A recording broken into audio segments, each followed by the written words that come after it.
Hey everyone, we are here for our Monday Night Football preview, live as always on Monday nights. We're going to give you the rundown first on what's happened in the NFL so far this week on Thursday and the Sunday night, or the Sunday and the Sunday night games. The top 5 scoring fantasy players of each position. And then after all that, once we get you caught up, we are actually going to preview tonight's game. I would assume it's going to be the game of the week. It's the one everyone's been probably the most look forward to, other than Pat's Seahawks. The Kansas City Chiefs versus the Baltimore Ravens, and we'll break that down and get predictions and stuff like that for you guys on those games. So,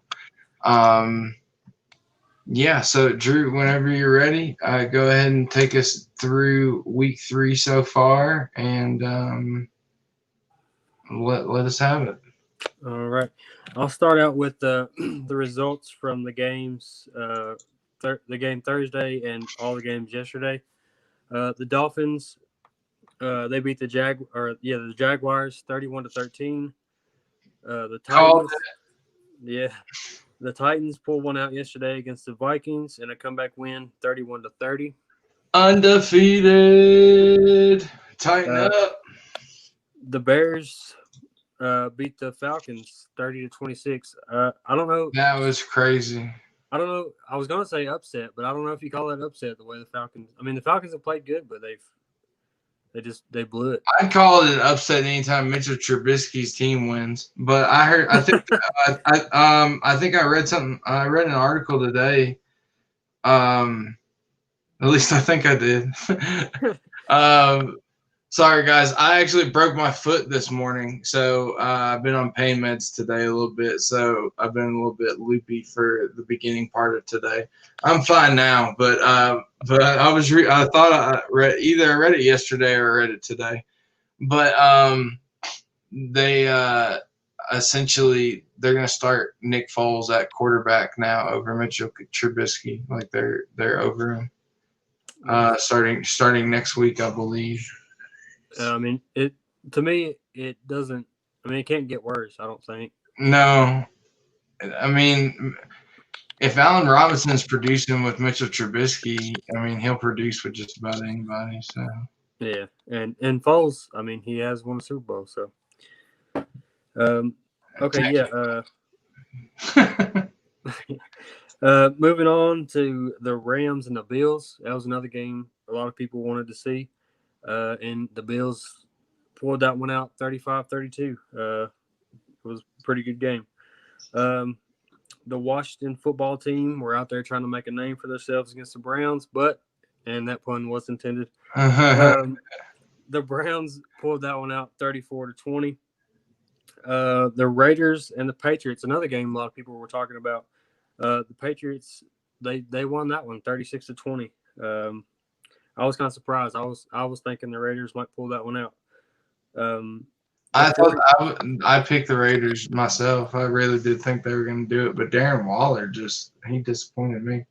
Yeah, but the Pats are always good at taking away your best player. That's what they've always been good at. So that they are, and their defense did get in the top 5 in points yesterday. So. I know. I scored 9. They got me 19 points yesterday.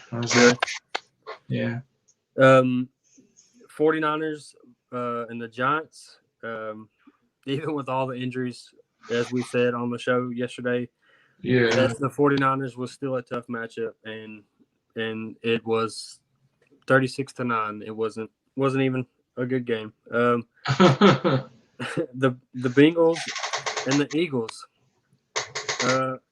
Even though they tied 23-23, I still think, in my mind, it's still a win for the Bengals in my mind, because they're getting some good play out of that rookie quarterback in Joe Burrow so far. I'm really surprised. Brandon's got freaking Cowboys. Man, I know, man.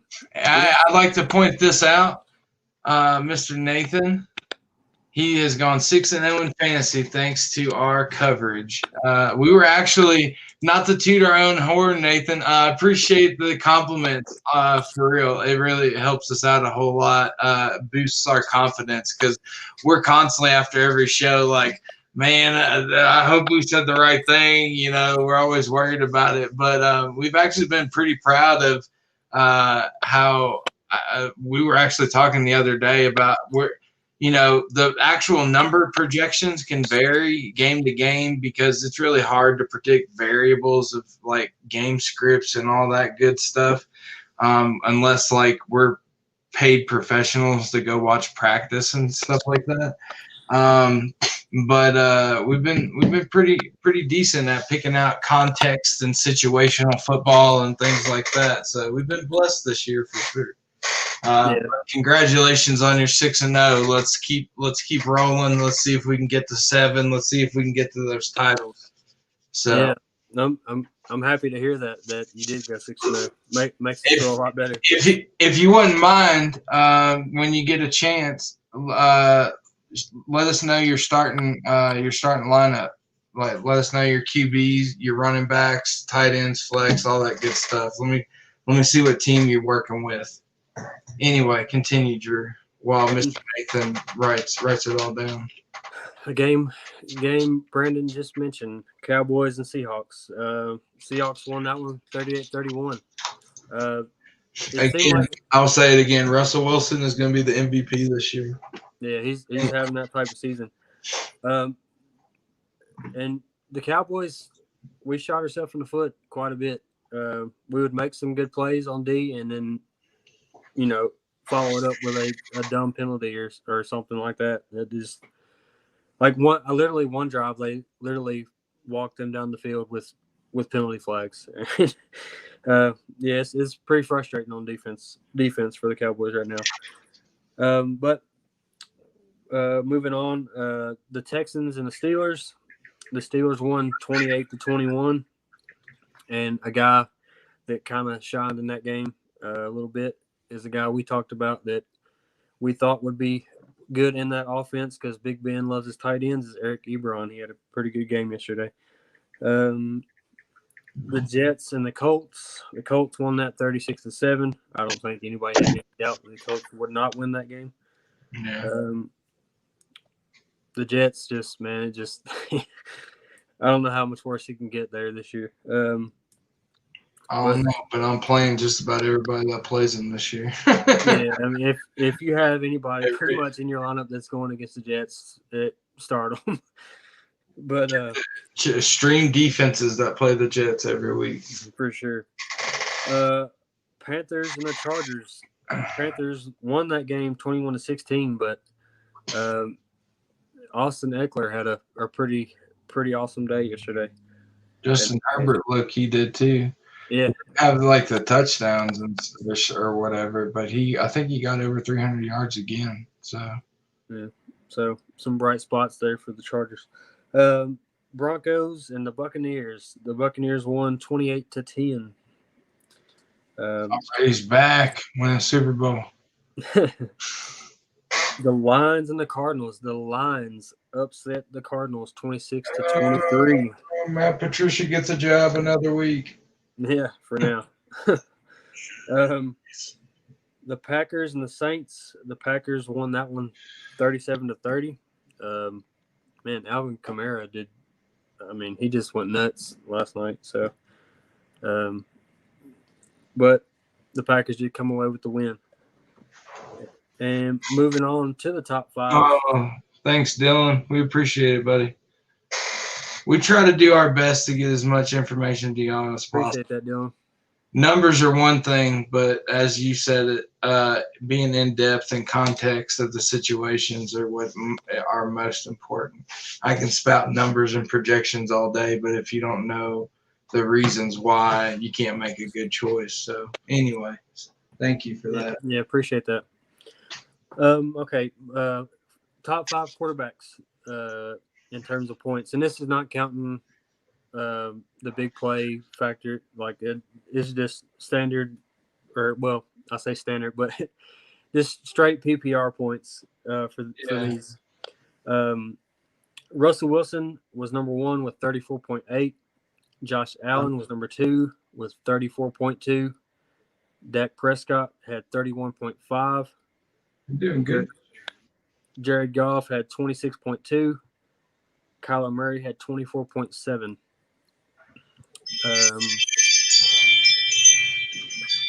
Moving on to the running backs. Guy we just talked about, Alvin Kamara, was number 1 with 44.7 points. Number 2, a name you probably haven't heard in a while, in far as fantasy wise, but Rex Burkhead had 34.8 points. Number 3 was Austin Eckler, had 31.3 points. Number 4 was James Robinson at 30.9 points. That's a guy that John talked about that has just kind of came out of nowhere and is doing really good down there in Jacksonville. Number 5 was Dalvin Cook at 27.9 points. I know that one's bittersweet for John. Yeah. Okay, moving. Go ahead. I said it is bittersweet, but we won, so that's the most important thing. I see you, Aaron LaGreca, Bills Mafia. Get the tables, Aaron. All right, get the tables. Receivers, number 1 was Tyler Lockett with 37 points. He literally had like 3 touchdowns in the first half, I think, against the Cowboys D that cannot stop anything right now. And it's so frustrating. But number 2 was Keenan Allen at 32.2 points. And 3 was Justin Jefferson at 30.5 points. He was a guy that I said would be a sleeper for this year, and it would take him a few weeks to get going in that offense because Zimmer doesn't like to throw his rookies out there first thing. So number 4 was Allen Robinson, and he had 28.3 points. And number 5 was Cedric Wilson, a receiver that's on the Cowboys that not a lot of people know, but they know him now. 27.7 points. Tight ends, Jimmy Graham came in at number 1 with 24 points. Number 2 was Tyler Croft for the Bills Mafia, 18.4 points. Number 3 was Eric Ebron with 16.2 points. 4 was Robert Tonyan for the Packers, 16 points. And 5 was Zach Ertz with 14 points. Defensive and special teams, the Colts came in at number 1 against the Jets. Like we said, if you're playing the Jets, whoever they're playing, start that defense. They had 26 points. The Buccaneers was number 2 with 17 points. The Browns are number 3 with 16 points. Patriots were number 4 with 15 points. And number 5 was the 49ers with 12 points. All right, cool. So that's it for last week. So we'll go ahead and talk about this real quick. So we got potentially the 2 best teams in the AFC. Arguably, I mean, at any given week, one can be number 1, one could be number 2. They flip-flop. Some of the best QBs in the NFL in their own ways. Some of the most potent offenses. They're projected. We can go ahead and go with their projected points. Lamar's projected 23. Patrick Mahomes is projected 21. In PPR, Tyreek Hill's projected 15. Marquise Brown is at 14. Boykins, Watkins, Mecole Hardman, they're all around 7 or 8 in PPR. Running backs, Clyde Edwards is projected at 16 just because, they get him involved in all over the place. Ingram is projected to be the top back in this 3-headed backfield at 10. J.K. Dobbins at 8. And then coming over Mark Andrews at 16 points, and Mark Andrews coming in at 12, and that's in PPR scoring. So for standard, I would probably take about 2 to 3 points away from the receivers and tight ends, just for the catch rate. But yeah, these teams, they've seen a little bit of each other here recently, so they kind of are familiar. They're both great coach teams with John Harbaugh and Andy Reid. Both have different philosophies, so I'm interested in seeing where it goes. Greg Roman, the Ravens offensive coordinator, is great with running quarterbacks, and they get really creative, and they're fearless as far as taking chances. The Chiefs are super aggressive, and they like pushing the ball downfield. Because they have a quarterback that's got the ability to do that. The Ravens are still on the NFL's longest regular season winning streak. It's like 14 or 15 games now, and they're beginning 3-0 for the first time since 2016. Baltimore has also won 12 straight home games in prime time, and that's the NFL's longest active streak. But for the past 3 years, the Chiefs have started either 4-0 and 5-0, and they're on pace to continue that. So they're literally, their stats as far as quarterbacks, 20.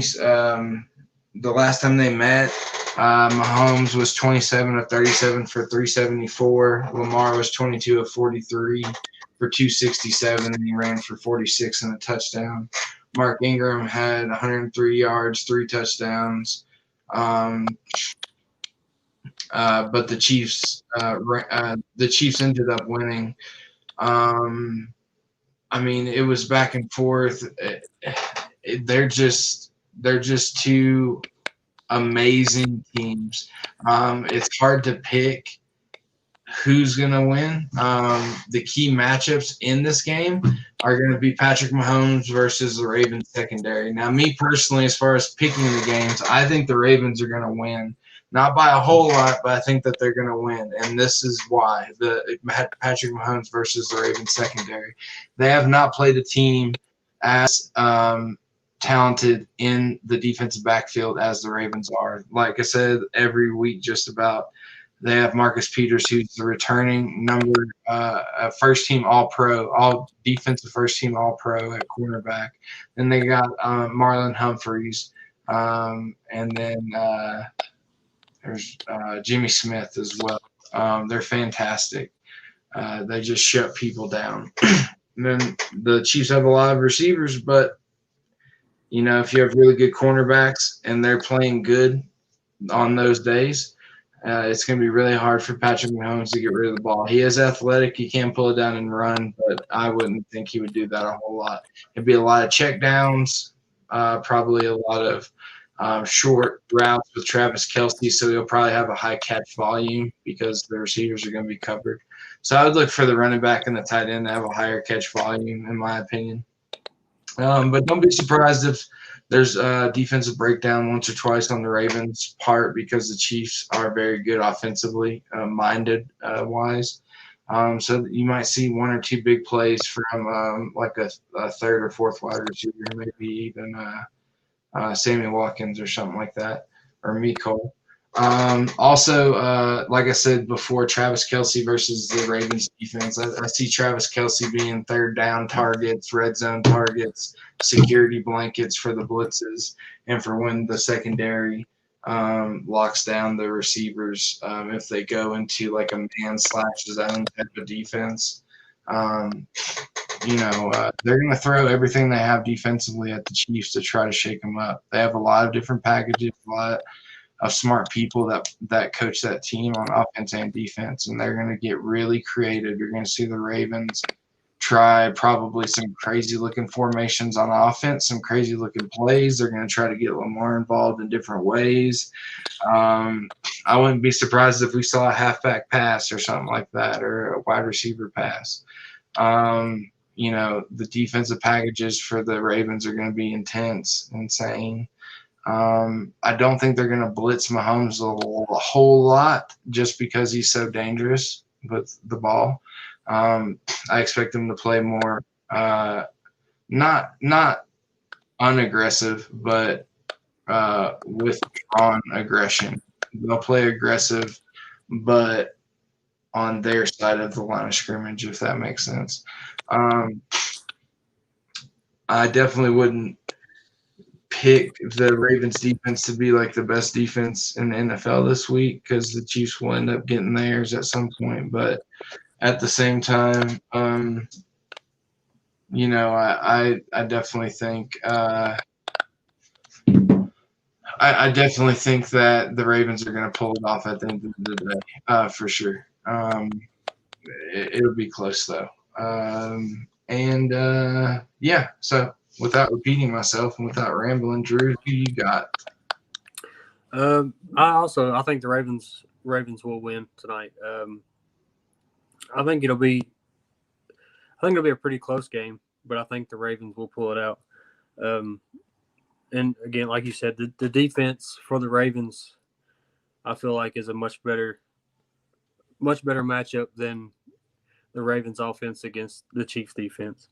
And you have to respect Lamar, his running ability.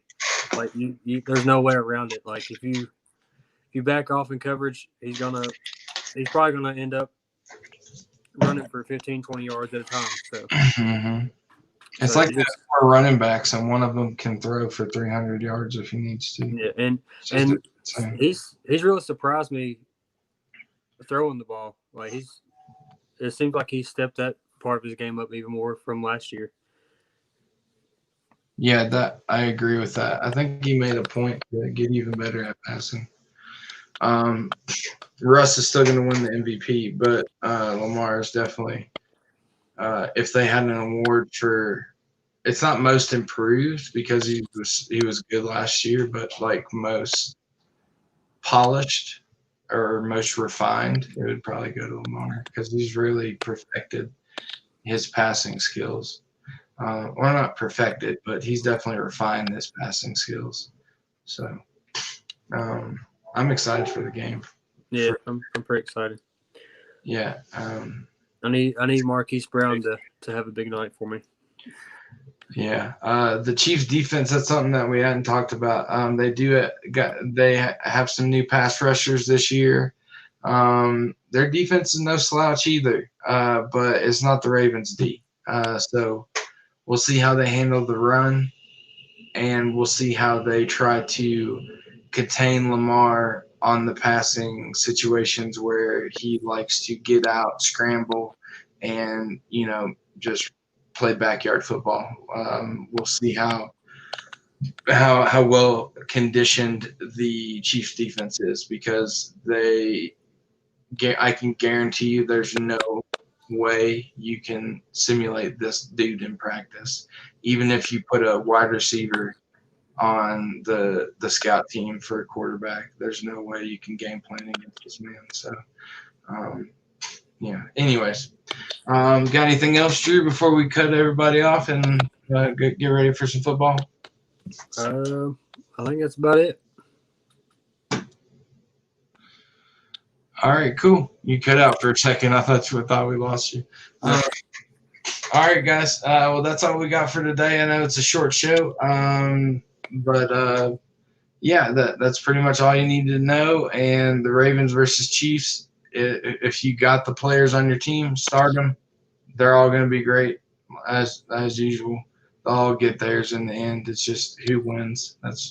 But that doesn't matter in fantasy. So, yeah. But anyways, we will see you guys on Thursday. We'll be live again on Thursday. So Thursday night. Yep. So we'll see you guys then. Peace.